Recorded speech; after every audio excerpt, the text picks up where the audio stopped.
Joining us right now, Wall Street Journal columnist Tim Higgins. His latest piece, MAGA versus Musk, Immigration Fights Cracks Populist Tech Bro Alliance. Tim is also a CNBC contributor.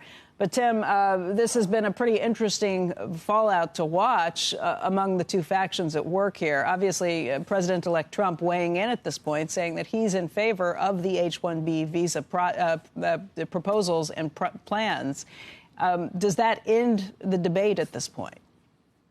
Probably not. Probably still some grumbling, but anybody in politics who's been kind of watching this coalition that Trump built over the past year to kind of win the White House kind of suspected that there would be this kind of jam up at the end. The tech industry so dependent upon that high-skilled labor, whereas there's others in this country who feel like immigration, any kind of immigration, essentially is taking away American jobs.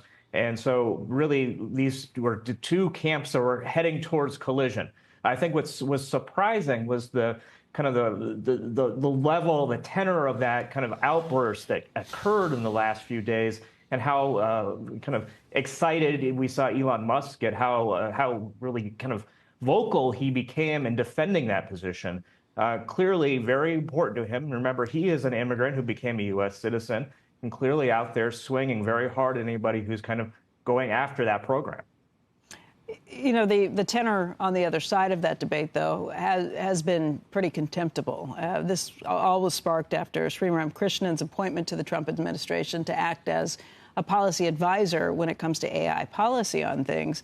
There were some pretty racist posts that were made, people saying things like, who elected this Indian to run America? I mean, there are some pretty terrible elements that have come out and come to play in this. And I can understand the pushback to that particular sort of vitriol. Yeah, absolutely. Some ugly, ugly stuff indeed. In fact, it's interesting because that position he's appointed to is for AI. It's not related to immigration. And the posts that really kind of pulled in this broader debate that he had made on X didn't have to do with H-1B visas. He was talking about green cards. I know that's a nuance here, but it gets to this bigger issue that throughout the campaign, there was not a lot of nuance when it came to talking about immigration. It was a huge issue on the Trump side. Elon Musk was out there railing against illegal immigration, saying that he supports legal immigration always. But I think some of those supporters in the Trump world saw his comments about illegal immigration and kind of extrapolated that he was on board fighting that bigger battle. And clearly Elon isn't when it gets down to the nuance of the situation. So not a lot of nuance was flying around in the last few months. The other side of that debate, we mentioned Steve Bannon as being somebody who is opposed to this, thinks that it is taking away American jobs. Some of the other people who have been supporters on that side would be somebody like a Laura Loomer or a Matt Gaetz. Maybe it's not a huge surprise that President-elect Trump would come down on the side of some of those high-level business leaders and billionaires that helped get him elected.